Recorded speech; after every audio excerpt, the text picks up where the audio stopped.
Daha sonra Hind okeanının hövzəsinə daxil olan əsas körfəzlərlə tanış olaq. Benqal körfəzi yerləşir Hindistan və Malakka yarımadalarının arasında. Deməli, İran körfəzi ən isti körfəzdir. Daha sonra Oman körfəzi, Oman sahillərində. Bu hissədə Ədən körfəzi adını qeyd etmək olar.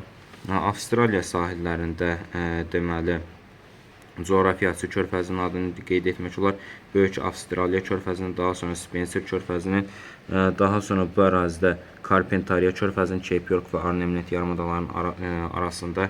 Bu hissədə bəzi körfəzlərlə tanış olaq. Kaç körfəzi bu ərazidə yerləşir, Kambey körfəzi yerləşir, Tacura körfəzi mövcuddur bu ərazidə.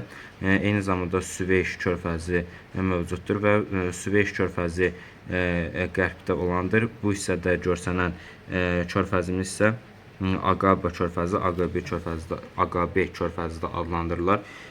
Deməli, Antarktida sahillərində Hind okeanı cənubuna düşən ən əsas körfəzlərdən biri isə Prius körfəzinin adını qeyd etmək olar ki, bunlarla müvafiq olaraq Hind okeanının əsas körfəzləri siyahısına daxildir.